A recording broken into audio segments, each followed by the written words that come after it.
LeBron tweeted out, quote, "Thank you, as if I didn't need more to fuel me." Hashtag washed, followed by the crown emoji. This was in response to the Lakers superstar not receiving a single vote in a poll for the best player in the NBA for the upcoming season. So yeah, he's a little riled up. Shannon, what did LeBron's tweet response tell you? Well, he can't believe that people are counting him out, counting him off, and he's like he's got something to prove.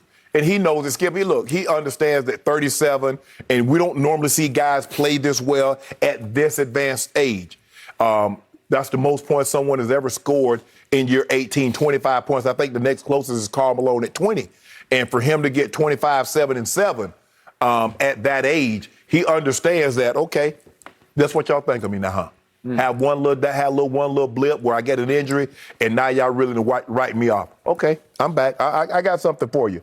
So he's already in the lab. He's already cooking up something for you, Skip. Is he? For you. Open tonight, you're going to see it. Really? And Christmas. Ooh, we going to watch this together. Maybe 12 out of 12 free throws? I'm thinking something like, just for starters, I'm thinking something like a 28, 10, and 8. Beat y'all by about 6 or 7. Let y'all know what's really happening. Who's y'all? Am I now a y'all? You're a Brooklyn. I'm a KD. You're a Brooklyn Nets fan. You're a KD fan. Nothing but Nets. Okay, nothing but Nets. But Skip, look, he understands. But it gets frustrating. Skip, it used to happen to me. I make the All-Pro team one year, and then when the magazines come out, the prediction for the All-Pro guy it was somebody else. I'm like, well, damn, did I go away? Did I retire? I'm like, I'm only 26. So it gets frustrating, and I understand, look, these young guys are coming. LeBron understands these Lions are coming. They want that top spot. They want to be, because he's occupied it for such a long time. They're coming, but he doesn't want to give it up just yet. He says, okay. He ain't getting up, Skip. Ooh. Like I said, I may or may not have communicated with him. But something brewing, Skip. I've heard this before. You know what happens? Yeah. I told you when he got hurt last. I say, that bubble, you remember what happened, Skip? On a mission. So every time I see another warning shot from LeBron on social media, another vow, another, you better be careful. Don't you better. And I'm like, really? You're better than this. No, you don't need to do this. And I'm sorry, just because you always say he's the GOAT and I say he's the phony GOAT, we have to put him in the Jordan conversation, so we have to make the Jordan comparison. Yeah. I can't imagine, even though there was no social media like this back in Jordan's day, even if there had been, there's no way he would have stooped to post his vows on social media. He didn't say it, he just did it. He said it too. No. He told, who did he tell? Danny Ainge, he said, you tell that you know what on the golf course? Yeah. I got something for him tomorrow. But that's private. That's player to player. It's not posting it on Twitter. But guess who does that? Tom Brady. When Tom Brady posted it, I can't believe y'all gonna keep that mofo. He did it. Tom Brady, why Tom Brady got to do that, Skip? Who was he talking about? I don't care who he was talking about. Why did he have to do that? We have seen a new Tom Brady, but that's after he won 7 Super Bowls. He's won one more championship than Michael Jeffrey Jordan won. Okay. He's unbelievable, and he's just clutched up in every Super Bowl. Why? Because people doubted him. People thought he was over the hill. People like myself. He was a 6th-round draft pick. People like you. Yes. It was for you. But a lot of this, and it's the way I do business, when somebody says something about me, I put it on the refrigerator door. So every time I open the refrigerator, I look at it and say, that guy said that about me? Yeah. Watch this. Right. Okay? That's how I do it. Why you care what people say? You told me not to worry about what people say. It just depends on who says it. But every once in a while, I need some motivation to get up at 2 o'clock in the morning, and it's on the refrigerator. I'm your motivation. Yeah. I'm the one that's on your refrigerator. I thought of you last night when I saw this post. I said, okay, I got him on this one. So what? Okay, here's the problem with LeBron. He has 145 million followers combined on Twitter and IG. Yeah. Think about that. 145 million? It's an absurd amount, and I feel like he's trapped in it. You become a prisoner of that kind of following, where you feel like you have to live up and basically post your life on Twitter or IG.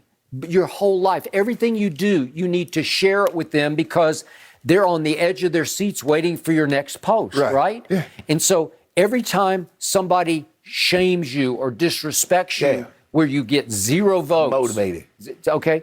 You don't keep it to yourself the way Jordan did. He was always just picking fights with people for no reason, just to motivate himself. I told you the Calipari story.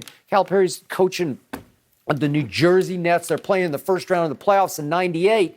And Jordan is scoring like I think he scored, 40-something that night in that game at New Jersey. And every time down the floor, he's pointing at Calipari. And I'm like, what is that about? And I asked him after the game, well, what's your relationship with Calipari? He said, I don't know Calipari. I said, well, why were you pointing at him?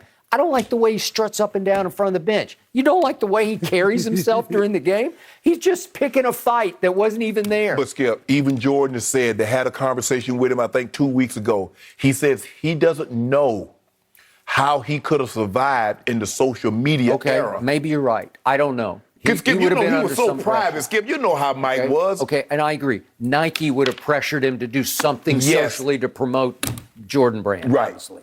So I don't know how that would have played out. I just don't think he would have been posting vows like, I'm going to show you, because he just showed you. He just went and did it. And the night he's doing it to Calipari at New Jersey, he's literally doing it while he's pointing. I think the thing is, Skip, is that now guys didn't have that opportunity, but I believe if guys would have had that opportunity, I believe Magic would have had an IG. The only guy I believe wouldn't have had an IG would have been Larry Bird. I don't believe Larry would have had one, but I believe Jordan would have had one. Now, I don't know what he would have been posting, but Jordan would have had But Skip, you know how Jordan is. They asked Jordan, well, okay, they're at the Olympics, and Ahmad Rashad's like, okay, final shot. Bird, Magic, or you, who's taking it? What type of question is that? Me. Okay. Why would you even ask that? Okay, well, that was an honest response. Okay. Well, no matter the question, who can fly the space shuttle better, you or the astronaut? Really, what kind of question is that? You know I can fly the space shuttle better than the astronaut. No, he wouldn't say that. Yes, he would. Just any in the basketball context, he knew he was the best. Yeah, but Skip, I'm just saying, now you have to understand, you really have to adapt to the time and look at it from an athlete in today's time. I believe if today's athletes were back then, they would have been much like the athletes were back then. And the athletes back then, if they were in today's time, they would be just like a lot of the athletes. They're just adapting to the times. Okay, but he's just playing to the crowd now because the crowd is waiting for LeBron to post with emojis. I didn't need more to fuel the emoji me, right? Are you not entertained? I guess so. You know his favorite movie. You know what it is. Gladiator. I didn't know that. Yeah. Well, okay. So, hashtag... He strikes me as a gladiator or a Braveheart. Does he? Yep. Okay. Hashtag washed, and then always we have to... We have to end it with the crown emoji, and I'm like, king of what? You know what he's the king of. What are He you the the king of? King of Brentwood? King I don't James. know. Brentwood's a community he lives in out here. I'll give you king of Brentwood. No, he the king. There are a lot of famous people who live in Brentwood. I'll give you king of Brentwood. Don't do that. Huh? Don't do that. You know what he's the king of. He's always been the king. See, everybody get upset, come on, the chosen one. No, he didn't. Sports Illustrated gave him that name. Sports Illustrated called him King James, and not the biblical version. Okay. But I'm just saying. Okay, but chosen one he had tattooed on his back. Skip, sometimes, Skip, I know guys that I've given nicknames, they got it tattooed on it. It happens. If you're proud of the nickname, get it on you. He was 17. He gets it tattooed on his back. And okay. Sports Illustrated knew. They must have been psychic. Well, no, you could see him coming. You didn't see that? I saw it in high school. I said, that guy's going to be something. And nobody thought he was going to be a 17-time All-Star starter, a 13-time first-team All-NBA, 4 MVPs. Yeah, we thought he was going to be good. But, Skip, that's the GOAT. Ain't nobody see GOAT. But what I saw was he could pass the basketball like few. Could score, too. Stop saying he can't score. Well, I didn't know when I watched him in high school he couldn't shoot free throws or threes. I didn't know that was... This is what we know. You know what, Skip Bailey? I know you don't know this. He has 2,000 more points than Michael Jordan on 45 less shots. How did that happen? Do you want me to tell you how many more